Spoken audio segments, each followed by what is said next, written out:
Voy a darle la palabra a la profesora Mónica Rojas, quien va a darles un poquito también de la iniciativa, el porqué de esta iniciativa, y seguidamente con ella le daremos la palabra al representante de Panchonomis, David Montes de Oca. Mónica, adelante. Gracias, Claudia. Muy buenos días con todos los que me acompañan aquí, todos los que nos están siguiendo.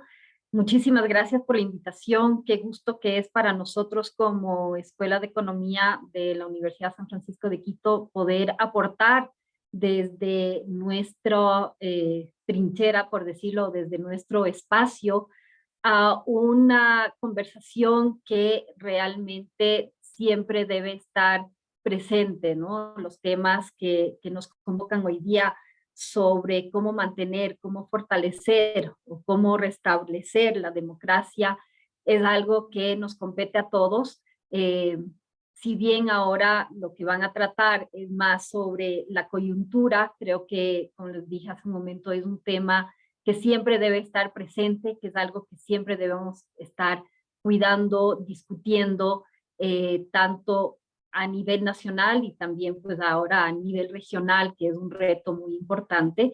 Por lo tanto, para mí nuevamente es un gusto poder participar junto con el IEP, junto con los estudiantes por la libertad, junto con el grupo de estudiantes del Panchonomis y elevar esta discusión. Así que nuevamente gracias y bienvenidos a todos y espero que con esto podamos generar ese espacio de una mayor discusión a nivel nacional. Así es, Mónica. Igualmente, David Montes de Oca nos va a dar sus palabras de bienvenida y luego vamos a hacerle una observación sobre un cambio de programa de última hora.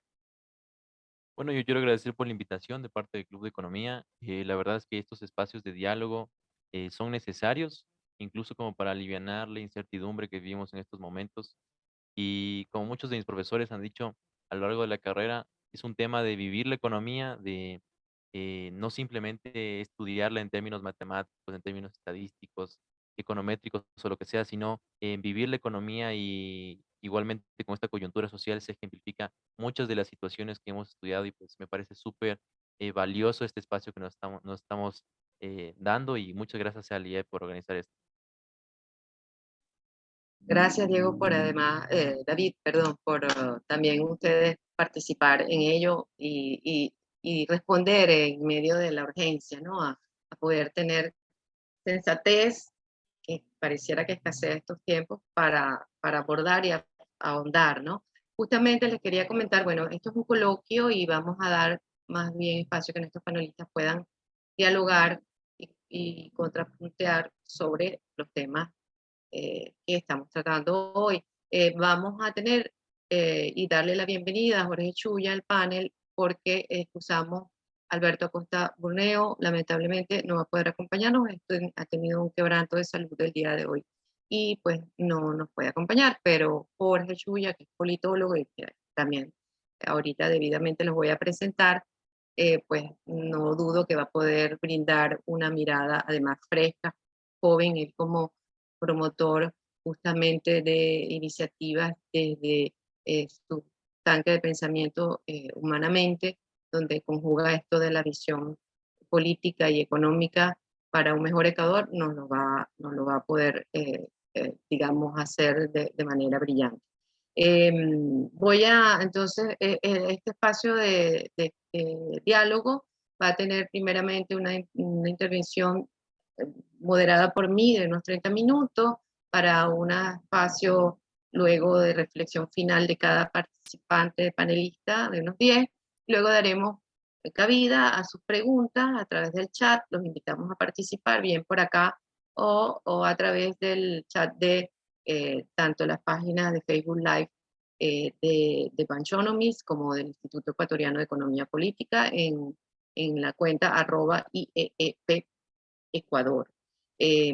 Bueno, tenemos, primeramente vamos a presentar a, bueno, nuestra consentida del instituto, académica Gabriela Calderón, ella es investigadora del Cato Institute, editora del cato.org y columnista del Universo. Si no han leído la columna de hoy, les invitamos a que la busquen porque está muy pertinente a no solo lo que estamos debatiendo aquí en este espacio, sino a toda la coyuntura país.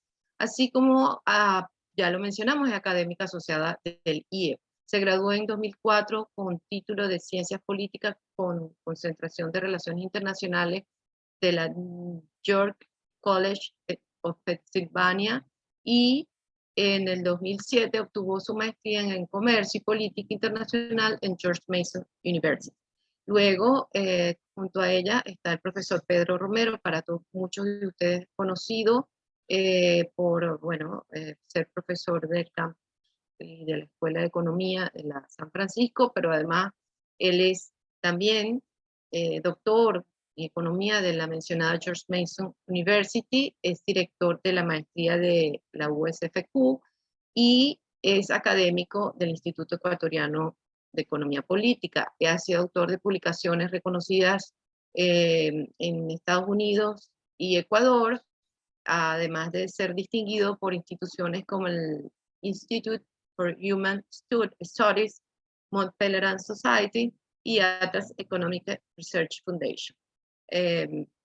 Junto a él y en menor edad, pero sí con mucho ímpetu y talento, está Jorge Chuya, politólogo con maestría en Derecho Económico por la Universidad de Glasgow, Escocia, en la cual fue acreedor del reconocimiento Adam Smith, muy presente para nosotros su pensamiento estos días.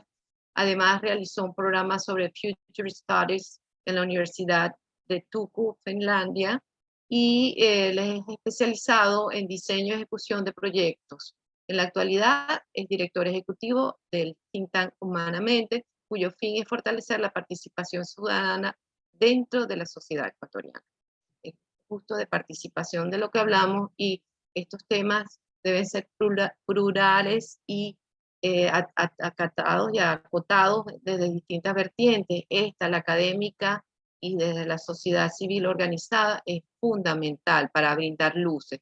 Por ello, quiero iniciar esta breve introducción hablando un poco de por qué le pusimos el título de cómo reabastecer a la democracia. Pues no es solo una ocurrencia ante las circunstancias de desabastecimiento de bienes y servicios que se ha producido en este violento proceder de un sector de la sociedad que demanda reivindicaciones. El llamado paro nacional ha generado sobre todo escasez en las reservas morales y democráticas del país, ya que se han saltado los mecanismos que este sistema establece para conciliar y dar con las soluciones, sobre todo sostenibles a largo plazo, ¿no? Es un proceder que ya vemos con, digamos, exacerbada violencia, que se ha visto operar como esquema, como modelo en otras naciones hermanas. Incluso aquí lo vimos instalarse en octubre de 2019, y que sabemos sus consecuencias terminan siendo justamente la instalación de estos sistemas antidemocráticos, en muchos casos totalitarios.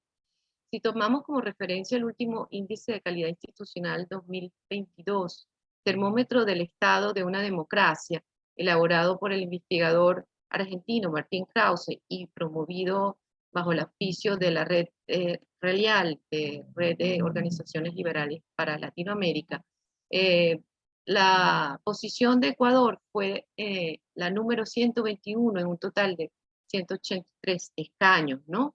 Esto demostrando una leve mejoría con relación al año anterior. Estimamos que parte por la expectativa de cambio de timón que tuvo la asunción del gobierno del presidente Guillermo Lasso.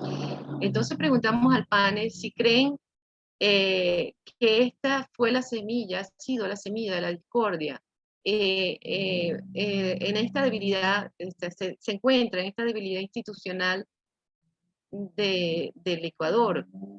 Gabriela, si nos puedes como dar salir al frente de la discusión, seguidamente por Pedro y luego por Jorge. Gracias. Bueno, sí, yo creo que es muy sano y les agradezco por, digamos, invitarnos para tener esta discusión, y es muy sano que entiendo que aquí hay muchos estudiantes de economía y me parece muy sano que estén interesados en algo que no es exclusivamente económico. Esto aquí tiene, realmente ayer me preguntaba un amigo extranjero, me preguntaba que si yo creía que corría peligro la democracia en Ecuador, y otra amiga extranjera me decía, bueno, pero siempre corre peligro allá, ¿no? O sea, es como que es, es como una vuelta a la normalidad de ustedes que más o menos se interrumpió en la época de Correa, que duró tanto y no vieron estas protestas y levantamientos que se cambiaba de gobierno tan frecuentemente.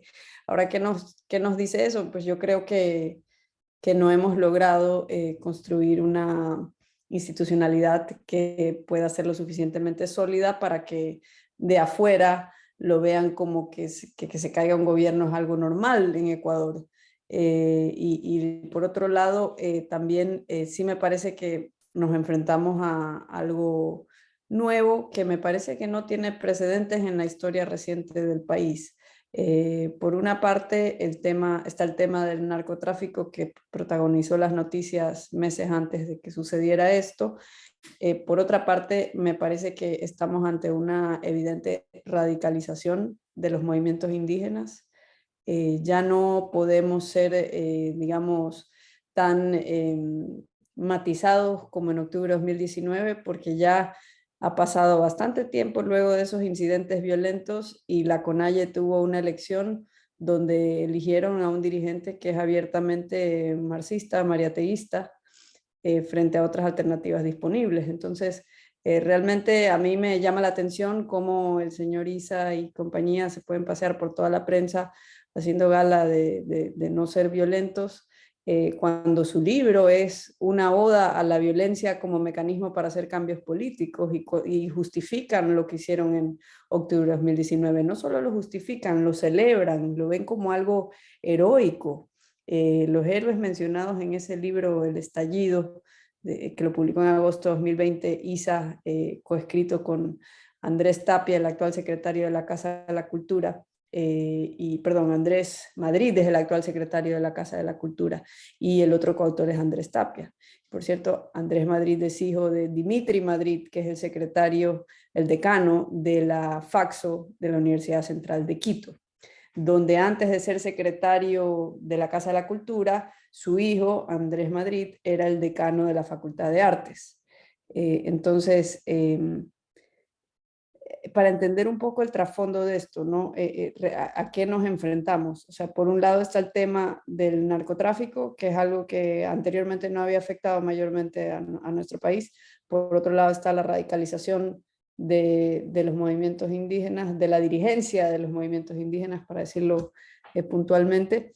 Y por otra parte está los políticos del establecimiento, que usualmente suelen ser oportunistas y tratan de aprovecharse de este caos a su favor, por supuesto. Me refiero básicamente, por ejemplo, al bloque de los correístas, que están tratando de sacar partido de esta situación caótica. Entonces, ¿por qué tenemos que tener eso presente? Porque a mí me parece que si al pan hay que llamarlo pan y al vino hay que llamarlo vino. El movimiento de la CONAIE está liderado por una persona que ha escrito un manifiesto, básicamente, donde dice que la estrategia es aprovecharse cuando cae la popularidad de los presidentes para convocar un levantamiento, generar un caos social que vaya mermando de manera paulatina, gradual y cada vez más la institucionalidad democrática, es decir, que la gente cada vez crea menos en las instituciones de la democracia liberal porque la consideran una institución de la burguesía, de la oligarquía, no consideran que es posible lograr los cambios que ellos piensan que son necesarios para la sociedad dentro de los canales establecidos en la Constitución vigente, y por eso es que vemos, desde esa lógica hay que entender la violencia contra edificios públicos representativos de la institucionalidad, como los ataques a la Asamblea, los ataques a la Fiscalía.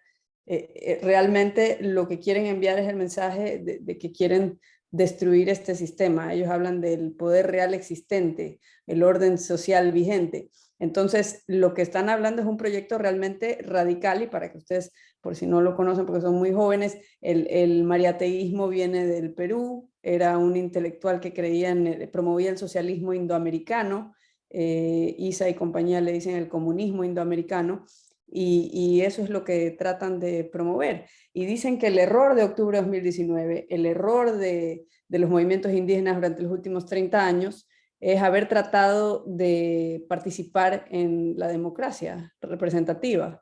Se institucionalizaron, participaron de algo que está mal, está todo mal. Entonces hay que destruir ese sistema, son antisistema básicamente, y lo dicen de manera clara. Entonces, eso es lo que es un fenómeno que a mí me parece inédito para la joven y muy débil democracia ecuatoriana, y creo que sí va a terminar teniendo un gran impacto sobre las decisiones económicas, ¿no? Volviendo al tema de atarlo con lo que ustedes estudian, o sea, esto aquí va a generar no solo el costo que ya se ha incurrido por estos días de paro, sino todas aquellas decisiones de inversión que se verán espantadas y o paralizadas. Le doy paso a otro de los panelistas. Sí. Gracias, Gabriela. Pedro, por favor, tu impresión. Gracias, nuevamente, y es un honor estar aquí compartiendo con todos ustedes y con los panelistas. Después de la excelente descripción de Gabriela sobre lo que implica el movimiento o las ideas y la ideología que está detrás de la CONAIE y de su líder actual, yo quisiera un poco también reflexionar acerca de lo que nos llevó acá, un poco las causas de...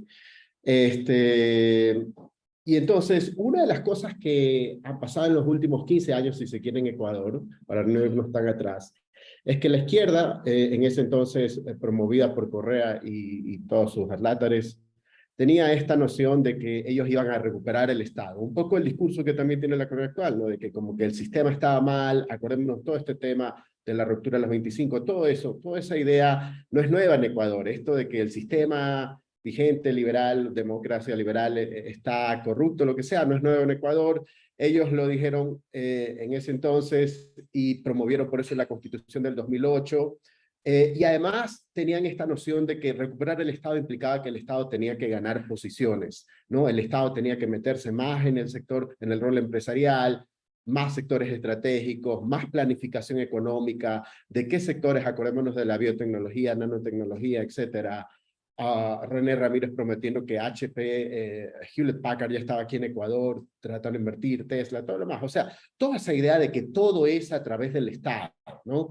Inclusive la frase de Lenín Moreno luego era desde la cuna hasta la muerte, o sea, toda la vida básicamente, ¿no? Entonces, todas esas ideas contribuyeron mucho a que mientras se incrementaba este rol del Estado, a la misma vez se reducía lo que los economistas llamamos la capacidad estatal. La capacidad estatal es la capacidad de cualquier Estado para hacer cumplir la ley, para mandar a la cárcel a los que tiene que mandar a la cárcel y para evitar que haya conflictos como lo que mencionaba Gabriela, el narcotráfico. O sea, tener la fuerza legal, policial, carcelaria, la capacidad para que esto se mantenga en orden. Entonces, miren ahí esa paradoja, si ustedes quieren. La misma izquierda que adula al Estado, el rol del Estado, que lo incrementa, a la misma vez estaba mermando la capacidad estatal, ¿no? Entonces, no hay que engañarse allí porque la democracia liberal no descansa sobre un Estado débil, descansa sobre un Estado fuerte, no omnipresente, pero sí bien fuerte. En cambio, esta izquierda moderna, como ustedes quieran llamarla, enfatiza estos roles, pero un Estado débil a la larga. Eso por un lado. Por el otro lado, un poco el fracaso de la CONAIE. ¿A qué me refiero? El fracaso de la CONAIE está en que ellos el año pasado ganaron o tuvieron la segunda participación más importante después de UNES, y esto es Pachacutic. O sea, la CONAIE tiene un partido, o sea, los sindicatos laborales en Ecuador, las universidades, etcétera, los empresarios mismos, no tienen un partido que los represente directamente. En cambio, la CONAIE sí lo tiene, que es Pachacutic. Y después de UNES, ellos ganaron el mayor número de curules en la asamblea el año pasado. Hasta tal punto que el gobierno actual de Guillermo Lasso hizo un pacto con ellos para evitar que uno llegara a la presidencia de la Asamblea y la puso a la señora Llori, como Guadalupe Llori, como presidenta de la Asamblea hasta hace poco. Entonces, ellos tenían la presidencia del segundo poder. La pregunta es, si tienes todo ese poder político, ¿por qué no puedes canalizar las demandas de tu sector, en este caso el grupo indígena, a través del sistema democrático? No solo que, o sea, alcanzaron ese poder que muchos no tienen. ¿Y por qué no lo pudieron canalizar? Yo creo que la respuesta ya hace un poco en lo que describía Gabriela, que ese no es su plan. Su plan no es ir por las instituciones democráticas. Su plan es deshacerse de ellas. Entonces, ese es el peligro que estamos enfrentando. El otro tema que les quiero comentar rápidamente es que según un estudio del Banco Mundial, en Ecuador y en América Latina, porque precisamente ustedes se pueden acordar que en el 2019 hubo estas revueltas, por decirlo así, en varios países de América Latina, y más o menos se estimó que entre el 2,5% del PIB se pierden con estas protestas, ¿no? Eso es más o menos 2.500 millones de dólares. Y de hecho, en el estudio del Banco Mundial se incluye datos de Ecuador que estiman entre un umbral de 850 millones de dólares entre daños directos y pérdidas por ventas, hasta efectivamente 2.500 millones entre el sector industrial y comercio, que fue el más afectado. El sector más afectado por este tipo de protestas es efectivamente los sectores productivos. Por lo que se deja de vender, sobre todo, más que por el daño directo, ¿no? Entonces, y los contratos, y sobre todo ahora que en este gobierno tienen la visión de aperturar la economía a inversión extranjera, etcétera, esto más bien ahuyenta ese tipo de inversión, ¿no? Nos retrasa en ese anhelo. Y allí vemos cómo efectivamente hay un costo social bien caro para todos nosotros de lo que la CONAIE hace, ¿no? Entonces, no hay que perder de vista de eso, del fin que ellos tienen de destruir la democracia liberal, y por el otro lado, del costo que nosotros enfrentamos directamente. Ahora, la pregunta es, y eso lo planteo, ¿no?, para la discusión es, ¿qué podemos hacer para que no vuelva a pasar, ¿no? Una de las cosas que yo he insistido varias veces cuando he hablado públicamente en cámaras y en otros lugares, es que a mí me parece que se hace poco y nos contentamos con poco, desde los grupos de interés que tienen posiciones importantes en la sociedad civil. Me refiero a cámaras, me refiero a gremios productivos de distinta índole, a las mismas, si se quiere, unidades o entidades de educación superior, periodistas, etcétera, a distintos grupos en la sociedad, grupos influyentes en la sociedad. ¿Qué es lo que yo creo que no se ha hecho? Lo que yo creo que no se ha hecho, sobre todo en la época de Correa, fue detenerlo. O sea, yo recuerdo haber estado en reuniones en las cámaras donde básicamente decía, no, pero es que hay negocio, hay ventas. Y yo decía, sí, pero lo que está haciendo con la Constitución es pésimo. Eso hay que detenerlo. No, es que no vale pelearse con el gobierno. Esto es textual. No les puedo decir los nombres, pero esto es textual de lo que la gente que estaba allí decía. Entonces, todo era esta visión política de negociar con el gobierno actual. Y eso está mal. Ahí faltan principios. Allí faltan decir, no, con este gobierno no lo vamos a hacer. Y hubieron algunos que sí tomaron esa actitud, pero no fueron todos, no fueron los más pesados. Hubo gente que, por decirlo de otra manera, gente influyente económica y políticamente que se acomodó al régimen de Correa. Y ese acomodarse al régimen de Correa es lo que también nos ha llevado a donde estamos ahora. No hay que olvidarse de eso. Entonces, ahora tenemos un grupo hiperviolento, que es la CONAIE, y tenemos un grupo como lo del narcotráfico, que también generan violencia, y estamos, los ciudadanos, los buenos ciudadanos, estamos contra la pared. Entonces, tenemos que pelear contra eso, fortaleciendo al Estado en su rol más principal, que es la seguridad. Y miren que si ustedes vieron la lista de las 10 peticiones de la CONAIE, básicamente la seguridad está en el último, o sea, entre sus prioridades esa es la última. Eso solo refleja que ellos no se sienten identificados con el resto de nosotros, y eso es una pena, porque efectivamente desde hace muchos años en las constituciones anteriores ha habido intenciones y se los ha incorporado, se les ha dado espacios que otros grupos no tienen, su propio sistema judicial, sus propios sistemas de riego, transferencias directas, etcétera, ¿no? Y hoy en día el gobierno básicamente ya se dio a subsidiar la URI, etcétera, entonces, y a otro tipo de prebendas, ¿no? Entonces miren cómo ellos piden privilegios, no es que piden igualdad para todos, ojo, entonces efectivamente tenemos un gobierno débil, lamentablemente creo que uno de de las cosas que se debe haber hecho con este gobierno, inclusive durante la campaña, y al llegar al gobierno es cambiar la Constitución del 2008, y no se lo ha hecho, y por eso es que también estamos en esta trampa institucional. Y es lamentable encontrarnos en esta situación de esa manera. Bueno, con esos puntos iniciales yo les dejo y les cedo el paso a Jorge, me imagino. Bueno, buenas tardes con todos, buenas tardes Gabriela, Claudia, Mónica, Pedro, qué gusto estar aquí con ustedes y gracias por la invitación. A mí me gustaría un poco indagar, tratar de ir desde el principio, ¿no? Creo que Ecuador hoy en día vive una mezcla de pequeñas tormentas, una mezcla de diferentes situaciones que hacen que todo esto termine por explotar. Creo que existe una crisis internacional que nos está afectando, quizás no de manera, perdón, quizás no nosotros mismos como actores directos del conflicto, pero existe una afectación hacia nuestro país. Pero también tenemos situaciones y crisis internas dentro del gobierno, y al mismo tiempo tenemos que lidiar con la crisis institucional que se ha dado durante los últimos años en Ecuador. Una crisis institucional que hace que hoy en día tengamos una educación y una salud pública en pésimo estado, tengamos una seguridad que esté escaseando, es cierto. Existe demasiada responsabilidad también de parte del gobierno de turno en todo lo que ha sucedido. Yo creo que hay que también ser mea culpa cuando es necesario hacer un mea culpa, pero al mismo tiempo hay que reconocer que no todo viene de ellos. Creo que existe un contexto en donde quizás no estuvieron preparados suficientemente para poder entrar con las respuestas necesarias para aquello. Y bueno, tomando ese contexto como punto de partida, nace esta marcha de parte de la CONAIE, que si fuera cualquier marcha pacífica que está dentro de los cuadros y de los principios democráticos dentro de un Estado de Derecho, sería completamente válida. Yo creo que existen causas y malestar bastante evidentes en parte de la ciudadanía, seas indígena, como seas blanco, seas mestizo, seas cualquier clase social, creo que existe un malestar evidente, entre otros temas como por ejemplo de la seguridad, el tema de la salud pública, etc. Hay causas que son justas y hay causas que son evidentes hoy en día, pero nada, absolutamente nada, justifica el uso de la violencia. Y ya bien lo explicó Gabriela, Leonidas Issa es un dirigente que tiene una clara intención de poder. Él, lastimosamente, está usando todo el aparataje del movimiento indígena para su propio beneficio, que es bueno, al final del día es algo que han hecho casi todos los políticos en la historia del Ecuador, utilizar a la gente para su propio beneficio y para sus propias ínfulas de poder.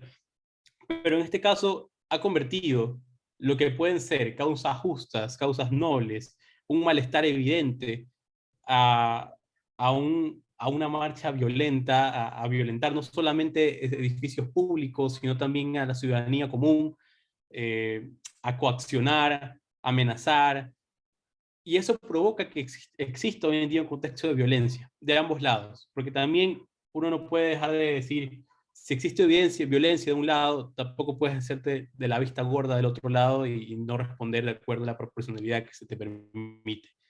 Este punto, lo único que provoca es hacer que este movimiento se una a la agenda que tiene Leonidas Issa, que bueno, hoy en día vemos cómo incluso por parte de UNES han decidido activar el mecanismo constitucional de la muerte cruzada, artículo 130, literal 2, que bueno, veremos si logran tener los votos, aparentemente no los tienen, pero ya lo activaron. Y ahora la discusión va a pasar de las causas nobles que tenían los indígenas, que ya de por sí estaban siendo bastante turbias, con todo este marco de la violencia que existe, va a pasar esa conversación de las causas y las molestias que existen hacia el proceso de institución de un presidente. ¿Era realmente ese el fin de Leonidas Issa? Llegar hacia un golpe de Estado. Hoy en día existe un mecanismo constitucional para eso, obviamente, claro está, pero este movimiento indígena ahora va a pasar a segundo plano a través de esta discusión constitucional que existe hoy en día, que está patrocinada, por supuesto, por la bancada de UNES, y eso nos va a dejar, bueno, en más zozobra. Si ya por sí Ecuador vive una crisis institucional, si ya por sí tenemos una mala imagen en el exterior, no tenemos la confianza suficiente o no brindamos la confianza suficiente para que personas puedan invertir hacia acá, para que ellos tengamos muchísimo movimiento económico. Peor ahora, el riesgo del país ha aumentado y tenemos una situación muy complicada que hay que sobrepasar. ¿Cómo puede terminar esto? Bueno, hasta el momento, Leonidas Issa no ha tenido la decencia o no ha cumplido su palabra de querer dialogar. Creo que cualquier conflicto se puede resolver de esa manera, pero tampoco puedes pedirle absolutamente todo. Leonidas Issa poco más y quería que le pongan la cinta de presidente para sentarse a dialogar. Creo que también hay momentos y estilos y formas de poder decir me voy a sentar a negociar o no. ¿Cómo puede sobrevivir el presidente todo esto de aquí? La verdad, creo que va a tomar tiempo. Creo que no es una marcha que se va a acabar pronto y al final del día, si es que empiezan a activar este mecanismo y se empieza a discutir en la asamblea, probablemente se prolongue un par de días más. Pero en el caso de que logre sobrevivir, yo creo que le están dando un empujón que quizás ya no tenía, porque el gobierno había perdido credibilidad, pero esta marcha, este movimiento, nuevamente, que ha resultado en fines violentos, le está dando un nuevo respiro, porque incluso la gente que no está apoyando al presidente, creo que mayoritariamente está en contra de la violencia. Ecuador no está para acceder fácilmente a los mecanismos de paro y protesta y dejar de trabajar. Ecuador quiere producir. No te lo dice un empresario, no solamente te lo va a decir un académico, te lo va a decir la gente que está en la calle. La señora que te vende chuzos, la señora que está vendiendo sus periódicos, quieren trabajar y no quieren pararse. La situación es difícil, es complicada, existen muchísimas causas y molestias que son válidas, pero derrocar a un presidente no es la manera adecuada para hacerlo. Y un poco respondiendo a la pregunta que había realizado Pedro anteriormente sobre cómo podemos prevenir que suceda de nuevo. La verdad, me encantaría decir que no va a suceder de nuevo, pero vivimos en Ecuador, donde un país que tiene históricamente nulas y muy débiles instituciones, que sería una de las primeras cosas que cualquier gobierno debería pensar en reforzar, pero es algo que no se construye de noche a la mañana, ni se construye en un año, ni en 4. Pero sí, estoy totalmente de acuerdo en que un gran primer paso sería anular la Constitución de 2008, llamar a otra Constitución, que bueno, creo que hoy en día no existe la votación suficiente como para poder dejar una Constitución que te permita tener políticas de Estado y no políticas de gobierno que respondan a una ideología.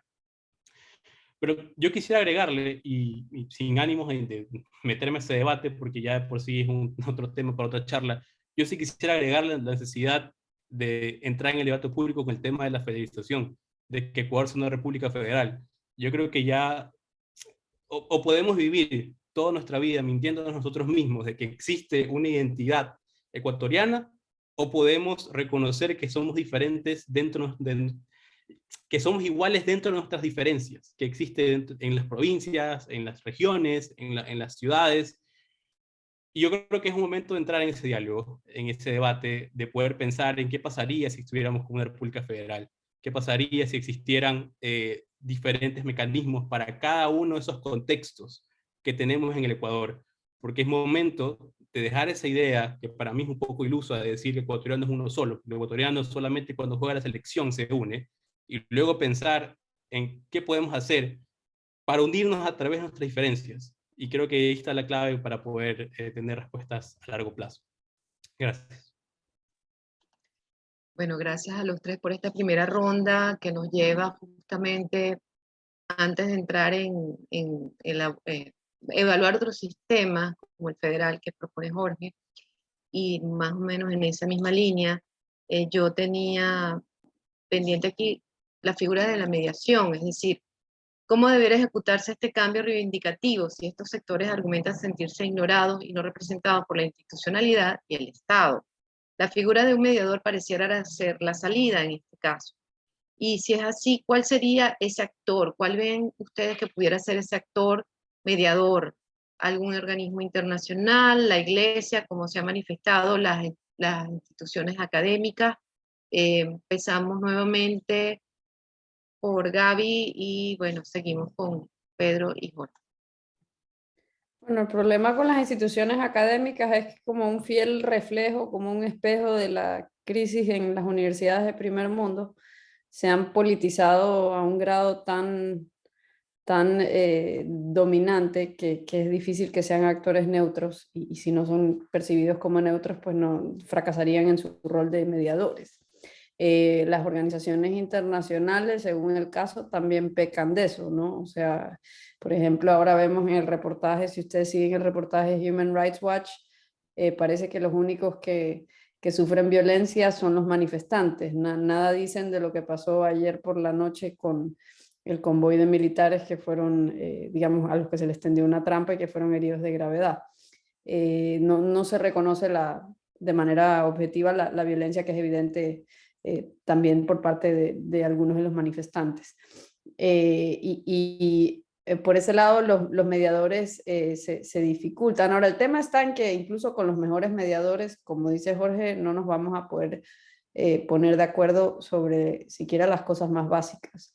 Entonces yo creo que estos levantamientos son también para nosotros un llamado de atención de un grave problema en nuestras sociedades. Alguna parte de esos problemas pueden tener soluciones desde el Estado, pero muchas otras no.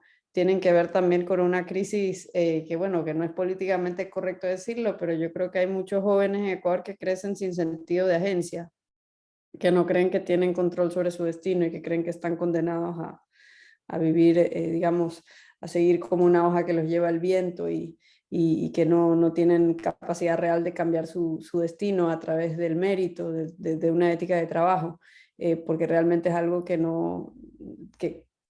más que en los colegios es algo que se aprende en base al ejemplo y en casa, y a través de, y sí hay una influencia entre la cultura y la política pública, porque si la política pública pretende infantilizar a determinados sectores de la población a través de todas estas prestaciones, subsidios, ayudas, condonaciones de deuda, todo ese tipo de cosas, en lugar de, y que lo llaman como políticas que dan dignidad, realmente lo que hacen es restarle dignidad a esas personas, porque es una manera, es lo primero que te dicen como padre, no le hagas todo a tu hijo porque el mensaje que le envías es tú no puedes. Y realmente ese mensaje es un mensaje totalmente desmoralizante para cualquier ser humano, sin importar su raza y de dónde viene. Le pasa a niños que viven a Cumbayá, así como a niños que viven en Panzaleo. Entonces realmente es un mensaje muy dañino. Eso por la parte de problemas que tienen que son muy profundos y que están muy difundidos no solo en nuestra sociedad, sino también en Estados Unidos. Hay toda una sección, salió esto en el libro Alienated America, en términos de estadísticas y también en términos de una historia personal, en la película que la pueden ver en Netflix, también está el libro Hillbilly Elegy. Es una cultura de aislamiento y de personas que sienten que no tienen control sobre su destino, y esto genera una especie de rechazo, resentimiento contra las instituciones establecidas, y eso tiene una solución muy compleja desde fuera. Ahora, desde el Estado, yo estoy de acuerdo con Jorge de que una solución salomónica de resolver conflictos es que básicamente tenemos un problema gigantesco, por ejemplo, con lo que tiene que ver con qué hacer con los recursos naturales. Hay una franca oposición a prohibir cualquier tipo de explotación de los recursos naturales, pero esa resistencia tan opuesta a la explotación de los recursos viene de regiones puntuales alrededor del país, no es un consenso a nivel nacional. Y esa resistencia suele ser también violenta a veces. Entonces, ¿cómo se puede resolver eso? Pues yo creo que se lo puede descentralizar, y la manera ideal de descentralizarlo es pues y a mí me sorprende que ningún dirigente indígena en los últimos 30 años haya tomado esto como su bandera, como su causa célebre, que es pedir los derechos de propiedad sobre el subsuelo. O sea, qué mayor descentralización a que sean los mismos indígenas que habitan donde hay esos recursos debajo del subsuelo, que sean los dueños y que decidan qué se hace con eso, ¿no? Eso por una parte, pero si no se puede llegar a ese mundo ideal para que algún día sean como los Native Americans que tienen hard rock y casinos y que son millonarios, si no se puede llegar a eso, pero también un punto medio sería que se descentralice hacia los gobiernos locales. No sé hasta qué nivel sería factible, si a nivel de las provincias o a nivel de los municipios, pero se podrían, ya una vez hecha esa descentralización en la administración de los recursos, se podrían adoptar distintas soluciones y inyectarle competencia al mercado político, porque actualmente hay competencia entre los partidos políticos, pero no hay competencia entre los distintos niveles de gobierno y eso nos deja con un sistema muy frágil, muy vulnerable, que puede ser fácilmente sometido por cualquier autoritario, de la manera que se vio en la época de Correa que todos los municipios parecían apéndices de Alianza País, porque casi todos los municipios en el país dependen de transferencias del gobierno central para hacer sus obras locales. No sucede así con todos los municipios, hay excepciones, pero generalmente ese es el caso y eso es algo que tenemos que irlo cambiando y yo creo que se lo puede hacer de manera gradual sin ir a una constituyente. Yo creo que se puede hacer utilizando el mecanismo de referéndums, demandando competencias concretas, sobre todo aquellas que tienen el potencial, que son una bomba de tiempo de ser súper conflictivas, ¿no? Tenemos el tema también de la inminente crisis de las pensiones. ¿Cómo se va a resolver eso? No vamos a lograr un acuerdo que cambie realmente ese sistema y lo necesita porque es algo que, digamos, se precipitó su crisis cuando se aumentó, digamos, la cobertura sin el correspondiente financiamiento. Gracias, David. Pedro, por favor. Sí, puntualmente, o sea, yo insisto en que se reconozca que la CONAIE tiene un partido político que es Pachacútec y que siendo el segundo poder no lograron canalizar sus demandas y que ese es un fracaso de ellos.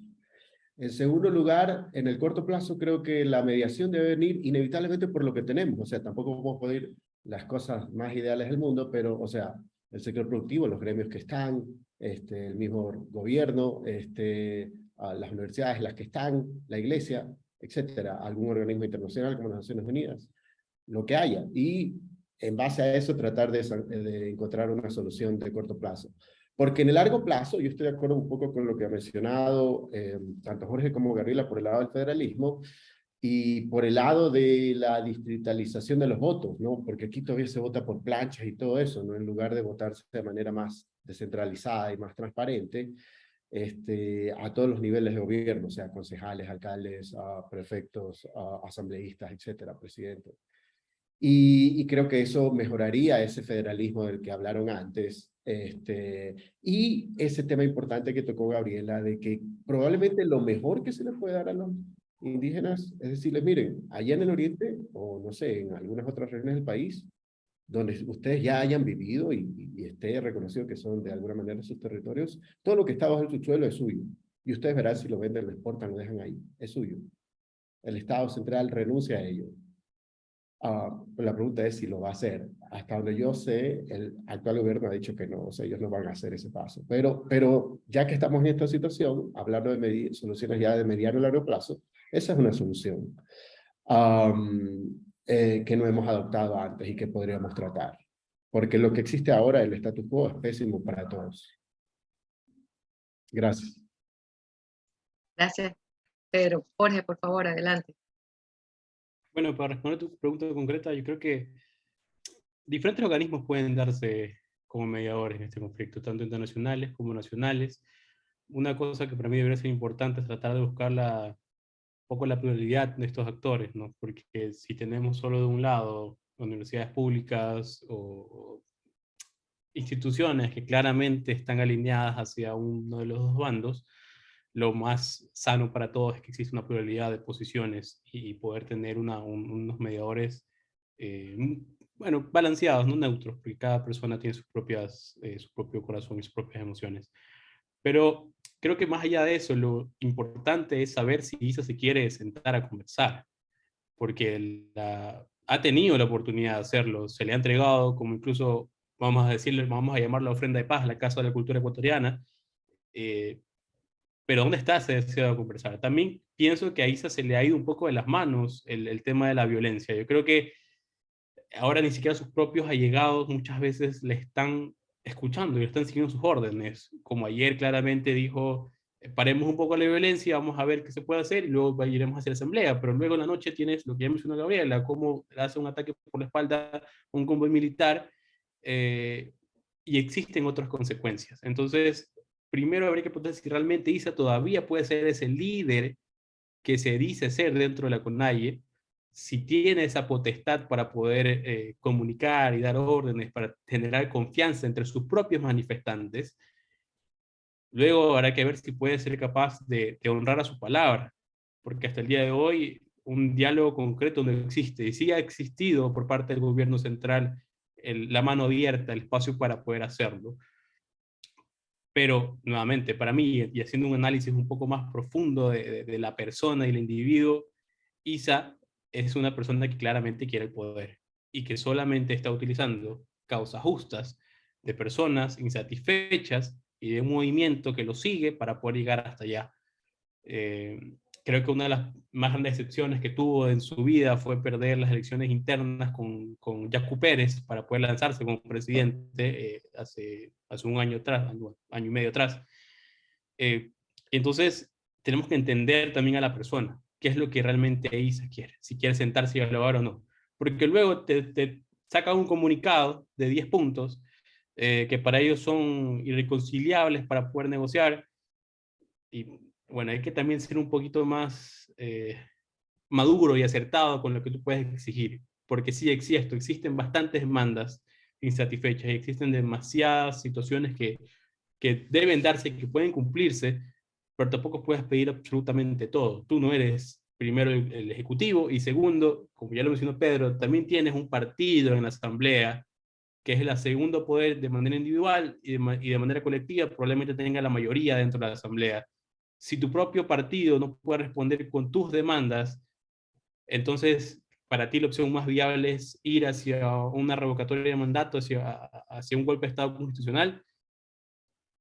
Hay que tener un poco de tino por parte de los actores de un bando para saber realmente qué queremos como ciudadanos, qué queremos como personas, porque hoy en día la sociedad ecuatoriana, más allá de estar de acuerdo con uno o con otro, creo que todo lo que queremos es paz, todo lo que queremos es poder trabajar, lo que queremos es poder vender, poder comerciar, poder producir. Y sí, tenemos un país que está mal y va a seguir estando mal, incluso si la marcha se acaba en 2 horas, el país va a seguir teniendo los mismos problemas de siempre, pero no podemos simplemente quedarnos de brazos cruzados. Hay que continuar trabajando, hay que seguir para adelante, hay que criticar lo que se haya que criticar, pero existen mecanismos para hacerlos y realmente es momento de poder salir de poco de la esfera individual que nos aborda y tratar de pensar en el bien común. Porque sí, los indígenas también forman parte de la población, muchas veces han sido incluso olvidados, pero no forman parte del total de la población. Y probablemente si las elecciones fueran el día de mañana, no van a andar como primera fuerza, lo quieran o no, porque incluso hoy en día tenemos un claro rechazo hacia las protestas mucho más evidente que consistían en el 2019. Entonces, es momento de que los actores piensen realmente qué queremos y un poco dejar a un lado esos egos personales y esas ínfulas de poder que tienen algunos. Sí, muy bien. Bueno, parte del que queremos pareciera ser, como introducían ustedes en el segmento anterior, es un sistema federado. Si pudiéramos profundizar eso y en cómo Gabriela nos pudiera advertir cómo esto puede reforzar pues, lo que sería una democracia liberal, para reflexión final de este segmento y luego dar espacio a los participantes. Tenemos muchísimos conectados, los agradecemos su tiempo aquí y que le puedan formular las preguntas por el chat. Entonces, con esta pregunta cerramos el ciclo de la moderación y del diálogo para entonces recibir las preguntas de la audiencia. Gabriela, adelante. Ustedes que están estudiando, les recomiendo, me hubiera gustado leerlo antes, porque recién lo empecé a leer el año pasado, Democracia en América, Alexis de Tocqueville. Él dice, y repite esta idea muchas veces a lo largo del libro, él dice que el verdadero núcleo, el verdadero corazón de la democracia en América es el gobierno local y la cercanía del gobierno, de ese gobierno local con sus ciudadanos, porque eso permite una retroalimentación, un feedback más sólido y una rendición de cuentas más instantánea, más cercana entre los ciudadanos y quienes gobiernan. Y yo creo que eso hace falta en nuestro sistema. Y es interesante porque aquí es donde se conecta la política con la economía. El mercado de la política tiene mucha concentración de poder. Hay una especie de feudos, monopolios, digamos, que no tienen competencia. ¿Y por qué no tienen competencia? Bueno, hay que inyectarle competencia porque tiene el mismo efecto positivo que tienen otros mercados. Podemos inyectar, digamos, también hay que inyectarle un grado de responsabilidad individual, porque las personas que son más responsables suelen civilizarse, suelen asumir esa responsabilidad y crecer asumiendo más responsabilidades. Entonces yo creo que los municipios podrían mejorar en su gestión asumiendo más responsabilidades si es que estas competencias fuesen transferidas con, digamos, considerando la correspondencia fiscal, es decir, que no solo te transfieran la competencia, sino también la capacidad de recaudar para financiar esa competencia. Y en el caso de dividir un problema tan grande como el problema de la seguridad social, yo creo que se podría descentralizar transfiriendo activos y pasivos correspondientes a cada jurisdicción. Las jurisdicciones que sean demasiado pequeñas se podrían asociar con otras si lo consideran conveniente. El tema está en que para nosotros fortalecer las instituciones democráticas en nuestro país, yo creo que tenemos que fortalecer los gobiernos locales y fortalecerlos para que haya ese nivel adicional de competencia. También creo que los distritos uninominales es una excelente propuesta y todas estas cosas son las que deberíamos estar hablando porque del otro lado los enemigos de la democracia tienen su plan y su hoja de ruta claramente delineada, están organizados y están implementando su plan. Entonces, ¿cuál es nuestro plan hoy y ahora de cosas que se pueden hacer? Por eso yo creo que siempre hay que estar teniendo estos paneles y estas discusiones y haciendo estas propuestas, porque sí hay soluciones incluso dentro de la Constitución actual. Y bueno, por supuesto, mientras siga este nivel de violencia que estamos viviendo esta semana no se puede hacer nada, pero esperemos eso se termine pronto y podamos volver a discutir soluciones reales, porque lo que pasa con este tipo de paros nacionales es que lo único que se hace es generar mayores costos y volvemos a lo mismo 1 o 2 semanas después. Muy bien. Pedro, adelante. Gracias. Solo para comentar, con respecto a tu pregunta, la parte del federalismo fiscal tiene que ver efectivamente con que las provincias al menos tengan más autonomía en cuanto a no solo a la recaudación de los impuestos en su propio territorio, como por ejemplo hace poco se hizo con el IVA, sino que además en fijar esas tasas, ¿no? Que Guayas pueda decir nuestro IVA va a ser 4% y que Pichincha diga el mío va a ser 15%, etc. Cosas así. Y Azuay diga otro, inclusive a niveles de otro tipo de impuestos. Y yo creo que en ese sentido se puede solucionar algunos de los problemas que tenemos de esta falta de sintonía a veces de la sociedad con la idea del Estado, por decirlo así, ¿no? Y también, aprovechando esta parte, lo que quiero mencionar es que se habló de la violencia que se genera contra el grupo de los indígenas, contra el grupo de los militares, pero no olvidemos que ahí la parte que no se ve es un poco estos costos indirectos, ¿no? O sea, están las personas que sufren bastante violencia, tanta violencia como los otros, es aquella persona que tiene una tienda, actualmente aquí en Quito, ¿no? Quizás yo no sé si en Guayaquil se sienta la misma intensidad, y no la puede abrir, la tiene cerrada, porque le da miedo abrirla, no quiere que se la dañen, que entren y que se la tumben, ¿no? Que se la roben, etc. Eso es violencia. Y eso está causado por la marcha indígena. Ahora, yo he trabajado por muchos años con grupos indígenas, pero con lo que llamarían ustedes las bases o con la gente común y corriente de los grupos indígenas. Y les puedo decir que hay un desfase enorme entre lo que es la élite de la CONAIE y lo que son estas personas. Ellos viven con bastante pobreza, exactamente como decía Jorge, me parece. Pero esa élite, ellos tienen un fin común y no representan necesariamente a todo ese grupo. Y no hay que olvidar esto. La población indígena en Ecuador no es más del 6%, la autodenominada indígena.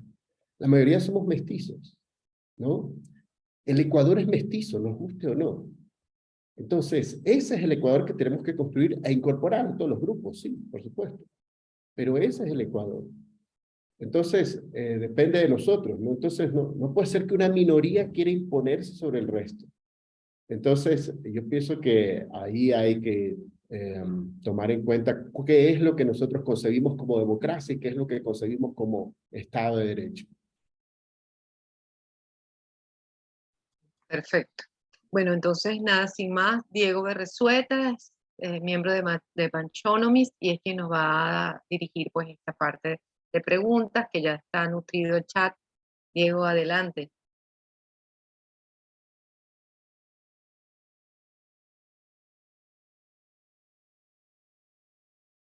Hola, Diego. A ver. Ahí está. Mil Ahí disculpas, está. no me permitían hablar. La conexión, sí, sí. Sí. Adelante, Diego, bienvenido. Gracias. Listo. Bueno, Julia Gaona nos pregunta que conocemos la poca credibilidad que tiene el presidente Lasso y también los antecedentes del señor Issa, y además de los políticos en general. ¿Cómo se podría reevaluar la administración pública dentro del país generando mayor confianza entre los ciudadanos y el gobierno? Gabriela, ¿nos podrías comentar un poquito sobre esto? Se me cortó un poco la conexión, no te escuché completo. Listo, te repito. Debido a la poca credibilidad que tiene el presidente Lasso y los antecedentes del señor Issa y de los políticos en general, ¿cómo se podría reevaluar la administración pública dentro del país generando mayor confianza entre los ciudadanos y el gobierno? Bueno, evidentemente yo concuerdo con lo que decía Pedro, que hay un divorcio entre la sociedad y el Estado, y eso se reproduce en muchos ámbitos. Hay un divorcio entre la representación política y la dirigencia política de los indígenas y los indígenas con los que tú conversas que no están en esas posiciones. Entonces, cuando hay ese divorcio, es difícil que esos representantes, esas instituciones tengan legitimidad. Y sin legitimidad también es difícil que tengan credibilidad. Entonces, ¿cómo se lo podría hacer? Yo creo nuevamente que si inyectamos una mayor dosis de competencia en el sistema de partidos, en la organización del gobierno a los distintos niveles, yo creo que se la van a ganar, porque eso es lo que pasa en los mercados con competencia, con libre entrada y salida, donde hay más opciones. Es que uno tiene que ganarse día a día el favor de los consumidores que son libres del día de mañana comprar otra marca de colas, por ejemplo. Un día comprarás Coca-Cola y el otro día se te ocurre comprar Pepsi. Yo creo que ese tipo de rendición de cuenta, de ganárselo día a día, solo puede existir si hay un mercado abierto donde hay un mayor nivel de competencia. ¿Cómo se hace eso? Pues yo creo que dándole a la gente mayor libertad para elegir entre distintas opciones. Lo que hablaba Pedro, por ejemplo, del federalismo fiscal, tiene que ver con darle a la gente libertad para elegir entre distintos sistemas tributarios. Puede haber un sistema tributario donde, digamos, se tribute más impuestos que afectan particularmente el consumo, y puede haber otro donde se tribute más el ahorro, por ejemplo, donde se afecte más el ahorro. Y uno verá qué sistema le conviene a uno según lo que el proyecto de vida que uno tenga y según lo que le convenga al patrimonio de su familia.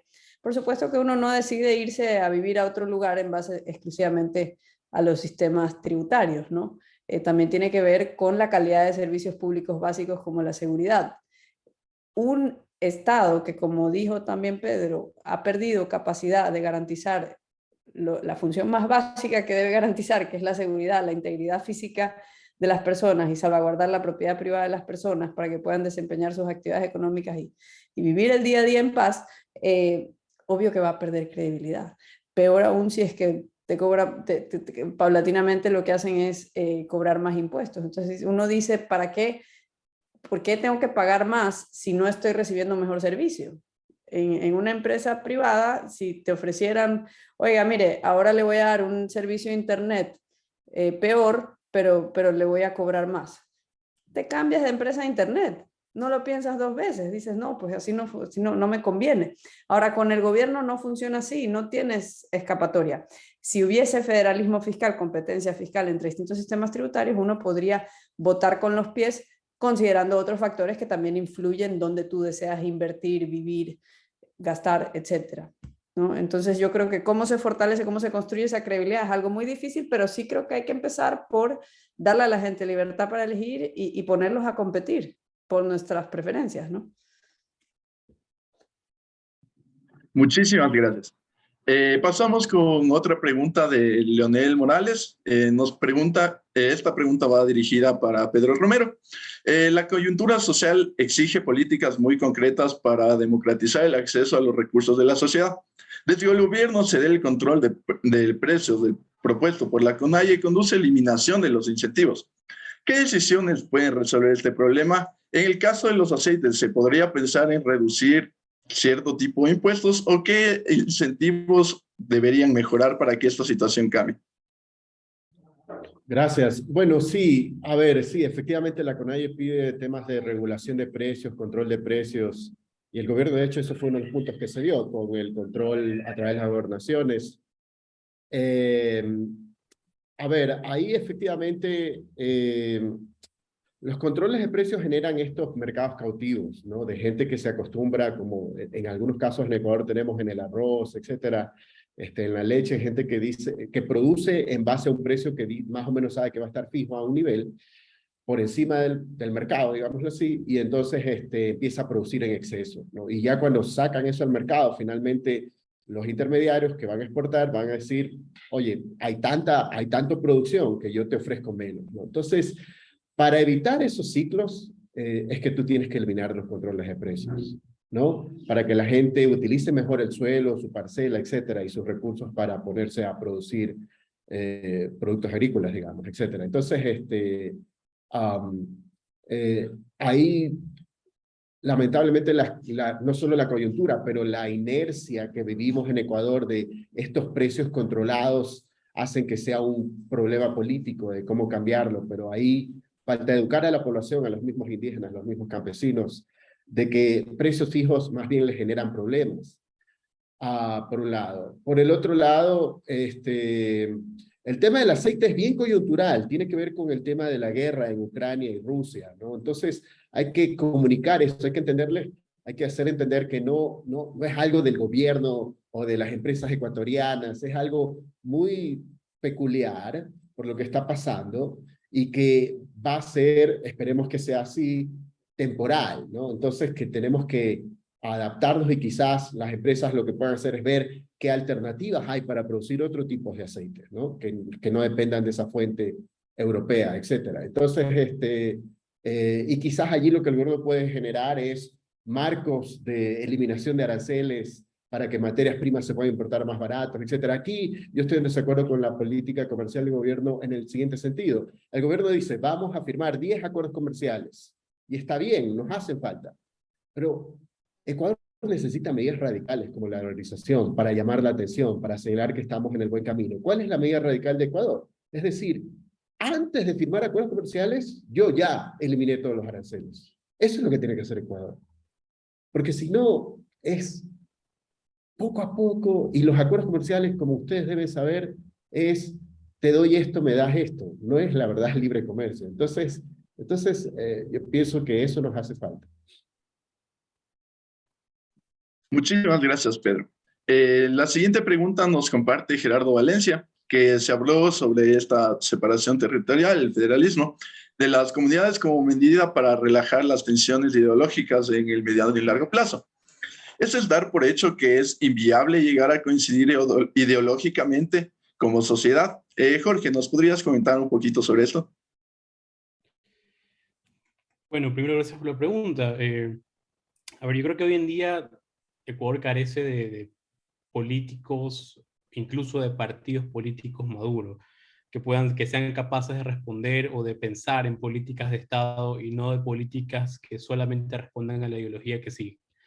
Lamentablemente es algo que nos hace bastante falta, ese hecho de, ok, pensemos esto, de forma que sea una política que permita, que le dé bastante espacio al Estado para poder progresar, no solamente dentro de nuestro periodo legislativo o periodo de mandato, sino posterior a eso. Y es algo que no tenemos, que probablemente falta tiempo para poder tener esa clase política suficientemente madura como para responder, pero yo creo que también lo puedo ver desde dos perspectivas esta situación. La primera es a corto plazo. Yo creo que a corto plazo no existe el mecanismo o ese puente el suficientemente estable o fuerte para poder coincidir ideológicamente con estas personas. Nuevamente, creo que cada uno jala por su lado, cada uno tiene su propio interés dentro de lo que persigue y a donde quiere ir. Ahora lo importante va a ser poder salir de esa esfera individual, como ya lo mencionaba antes, y poder ser capaz de tener y tomar en cuenta todas las alternativas y posibilidades que existen, de poder saber que Ecuador lo que quiere realmente, o el fin que debería existir a todo esto, es el fin para todos, para el bien común de Ecuador como tal, y ese fin es hoy en día la paz, hoy en día el poder trabajar, hoy en día a pesar de todo lo malo que podamos tener, porque existen bastantes cosas que hay que mejorar y bastantes cosas negativas también que estamos viviendo, incluso antes del paro. A pesar de todo eso, poder seguir trabajando y poder seguir haciendo lo mínimo o lo suficiente para poder tener un mejor país poco a poco. Creo que a corto plazo es algo bastante importante y luego a largo plazo, para mí sí es una respuesta bastante oportuna. El primero de identificar que ser ecuatoriano es ser diferente. Eso creo que es la característica que nos une a todos, independientemente de qué región vivas. Tenemos 4 regiones casi que completamente diferentes la una de la otra, con sus propias costumbres y tradiciones, que la respuesta para mí lógica, y que no sé por qué nunca lo han pensado o se lo ha hecho en la práctica antes, es traer un mecanismo de República Federal hacia el Estado ecuatoriano. ¿Eso va a terminar de unir o construir puentes ideológicamente entre todos? Probablemente no, nunca es suficiente.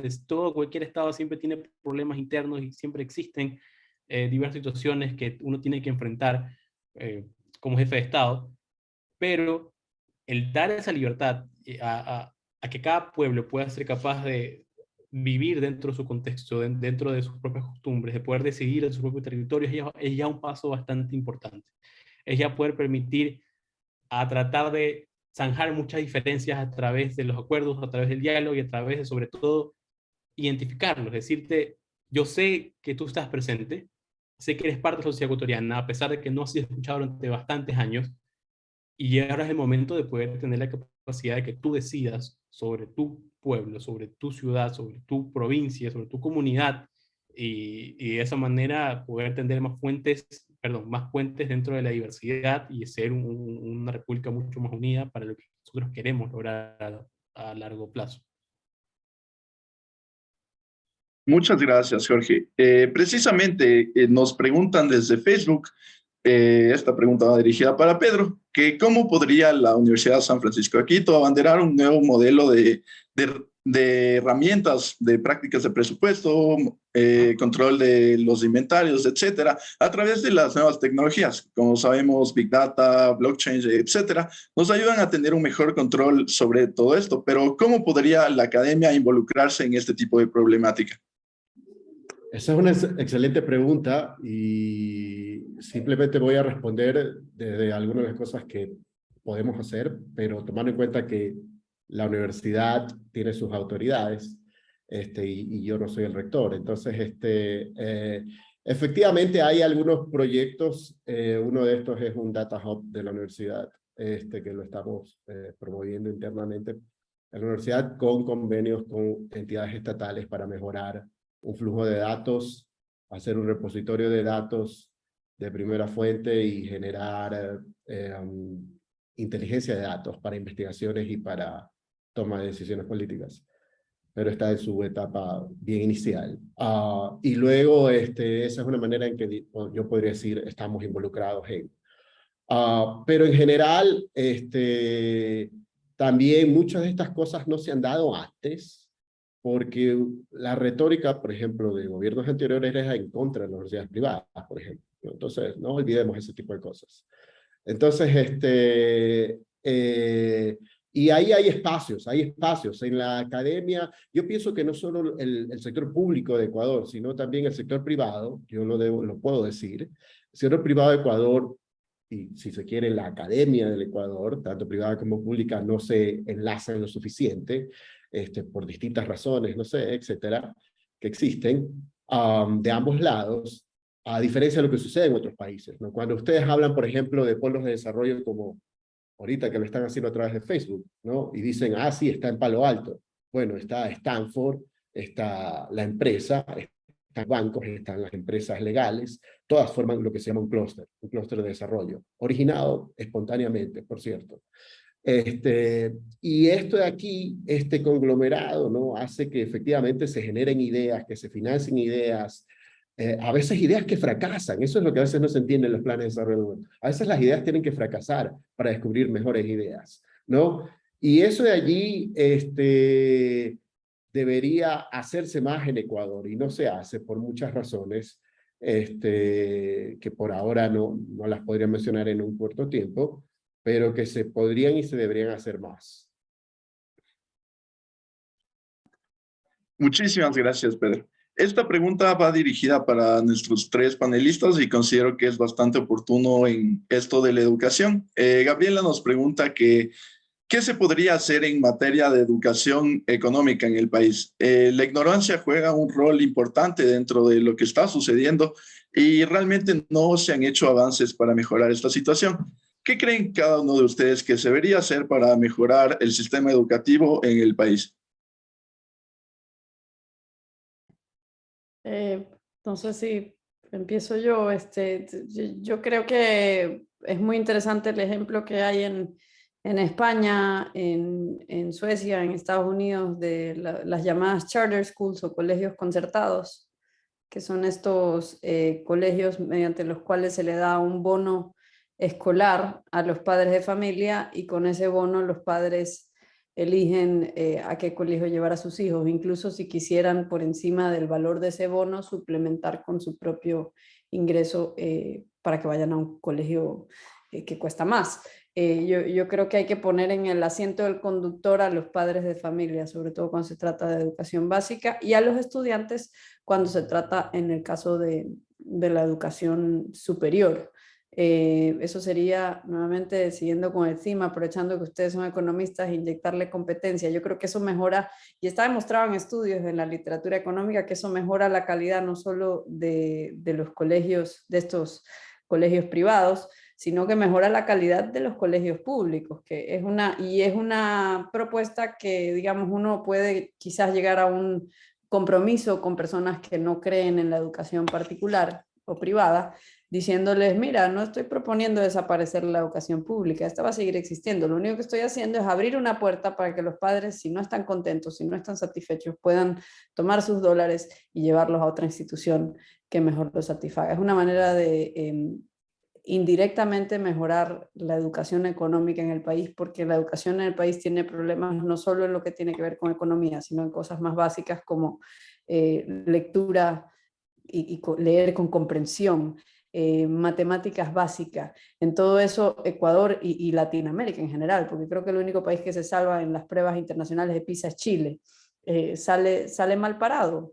Entonces, realmente si no basta con, hoy en día, en el mundo actual, no basta con que hayamos prácticamente derrotado el analfabetismo, sino que también hay que fomentar sobre todo destrezas como el pensamiento crítico, no solo saber leer, sino saber entender qué es lo que dijo un texto, cuál es la idea principal, saberlo sintetizar, saberlo analizar, saber formar tu propio criterio, porque ¿qué es lo que pasa? Que si tenemos una masa de gente que sabe leer, pero no hace uso del pensamiento crítico, pues van a simplemente recibir todo lo que les digan de forma crítica.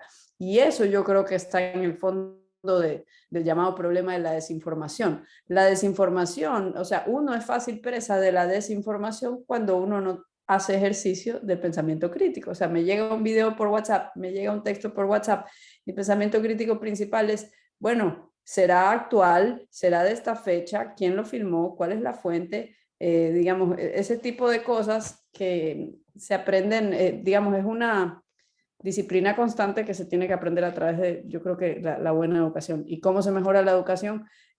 Cambiando los incentivos. Tenemos incentivos para una casta de profesores en el sector público y unos clientes cautivos del sector público que lamentablemente son aquellas familias que no pueden pagar para suplementar esa educación por otra parte, ¿no? Y ese es un problema de economía política del que siempre he conversado un par de veces hemos conversado con Pedro, ¿no? Que las personas que dependen de los servicios públicos, da la casualidad que no son las personas que pagan los impuestos, y los que pagan la mayor parte de los impuestos no dependen, ni siquiera recurren a esos servicios públicos, porque sí pueden pagar por colegios privados.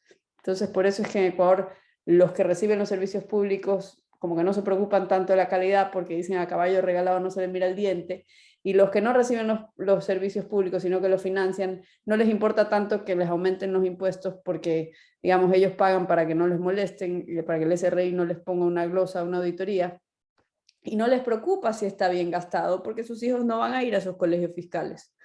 Entonces tenemos una mala rendición de cuentas, o como decía Ricardo López Murphy, una tasa de impuesto europea con servicios africanos. Entonces es el peor de ambos mundos, ¿no? Y eso yo creo que no tiene que ver directamente con la economía, pero sí tiene que ver con cómo mejorar la educación desde las bases, y tú no puedes sobre esas bases malas tratar de venir a enseñar economía, es muy difícil, ¿no? Ok, bueno, rápidamente lo que necesitamos es más personas que quieran estudiar y replicar y utilizar espacios, no sé, no solo en la academia, más allá de la academia están espacios en la prensa, en los medios digitales, en el mismo YouTube, no sé, todos. Y hace falta más gente que quiera estudiar economía también, si se quiere, para que sean más replicadores, si ustedes lo pueden ver de esa manera. Estoy de acuerdo con lo que dijo Gabriela en general, como un marco de donde se puede mejorar la educación de manera integral, no solo en la parte de educación económica, pero en la parte de economía sí, más gente que se interese en estas cosas. La economía tiene una ventaja sobre otras profesiones o ramas de la ciencia, y se los comento, es bien, cuando te dicen, ¿y qué hace un economista? Por ejemplo, cuando dicen, ¿y qué hace un abogado? Ah, sí, hace trámites para las empresas, para agilitar sus procesos legales, etcétera, o va a la corte, o sea, rápidamente tú lo puedes identificar. ¿Qué hace un médico? Ah, sí, cura a los pacientes enfermos. O sea, ¿no? ¿Qué hace el decorador de interiores? Ah, sí, decora las casas. O sea, rápidamente tú vas a definir qué hace esa persona, ¿no? Pero en cambio, cuando dices economista, no, hay economistas en las empresas, en los bancos, en las financieras, en multinacionales, trabajan en producción, analizan datos, otros hacen más bien temas administrativos de toma de decisiones, están en el sector público, en la política, etcétera, etcétera, en distintos cargos, en la academia, etcétera, publican, escriben, etcétera, investigan. La verdad es que economía tiene, eso para mí es una ventaja, o sea, la verdad es como la carrera que concentra o ejemplifica lo que en el siglo XIX se llamaba el tema de la ilustración, por decirlo de alguna manera, ¿no? O sea, es poder aprender algo que luego te da más bien una capacidad de aprender, no te enseña algo específico, aunque sí hay cosas específicas que enseñamos, pero te enseña una capacidad de aprender por ti mismo, de aquí en adelante, en lo que tú te puedas y quieras dedicarte. Entonces, por eso deberían estudiar economía todos. Ok. Muy brevemente, solamente apoyarme en las ideas que había mencionado Gabriela. Es cierto, yo creo que el problema no solamente es de economía, es un problema de educación en general. Porque yo te puedo decir, ok, ¿sabes qué? Planteemos la idea de poner finanzas personales, una materia de finanzas dentro de la malla curricular de los colegios. Se lo puede hacer, y se lo puede hacer quizás probablemente a través de un decreto, pero ¿qué pasa donde tienes estudiantes que no tienen las bases suficientes de matemática? ¿Qué pasa con las personas que no tienen esa capacidad suficiente de comprensión lectora? Creo que hay que trabajar bastante desde esas bases. Y una de esas ideas es, sí, probablemente a través de otorgarle ese poder de decisión a los padres y no solamente que eso dependa de la burocracia estatal como tal. Yo creo que ahí también, y yendo de la mano, yo creo que el Estado podría especializarse en dar esa educación pública de calidad en aquellos espacios, en aquellas comunidades rurales donde el acceso a la educación es muy complicado, donde no tienes incluso quizás colegios, escuelas privadas cerca. Ok, en aquellas instituciones, enfócate, especialízate en eso como Estado, que eso sea el poder y la virtud que puedas tener y que sea de calidad verdaderamente para esas zonas. Pero luego es un trabajo que toma tiempo y por supuesto creo que es importante llevarlo hacia la decisión de los padres.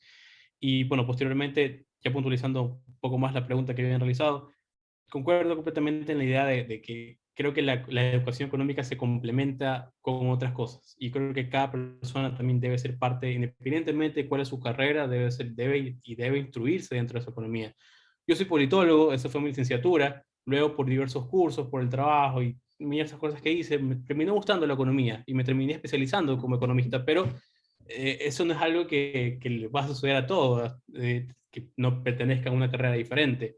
Yo creo que lo importante, más que nada, es poder brindar sus conocimientos económicos a diferentes poblaciones estudiantiles, independientemente de dónde nace su carrera, porque la economía es algo que interesa a todos y es algo donde, independientemente de lo que hagas a futuro, te va a servir bastante saber un poco más de economía. Y a eso quizás hay que apuntarle.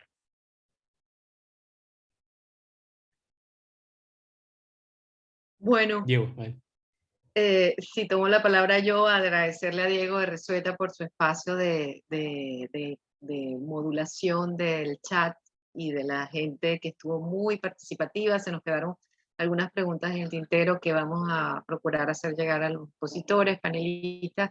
Agradecerles a ustedes porque prioridad, como hablamos, cerramos hablando, empezamos por el lado institucional político y terminamos con la economía porque justamente es la ciencia que ayuda a administrar la escasez, y de escasez hablábamos al principio, puesto que se trata de un momento de escasez, de sensatez, y estos espacios brindan esa posibilidad. Espero que los participantes aquí de alguna u otra manera logren tomar en cuenta lo aquí dicho.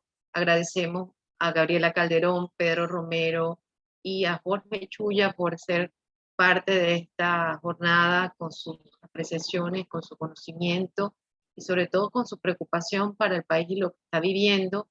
Esperamos que ustedes también puedan de alguna manera replicar. Esto va a quedar grabado en las redes y luego también en nuestro canal YouTube del Instituto Ecuatoriano de Economía Política. Agradecemos a nuestras contrapartes en esta ocasión, es en la Escuela de Economía de la Universidad San Francisco de Quito, a su club de economía de estudiantes que lo hacen muy bien, de Panchonomis, siempre a punto en estas cosas, a los estudiantes por la libertad, y pues mantenernos atentos a lo que es el devenir de los días. Probablemente haremos otros foros como estos, porque tenemos que seguir, digamos, debatiendo el momento, pero a su vez actuando. Y es así como pensamos que debe hacerse. Pensamiento crítico, ya lo dijeron. Muchísimas gracias, feliz tarde y buen provecho para quienes no han almorzado. Chao, chao. Gracias. Chao, gracias.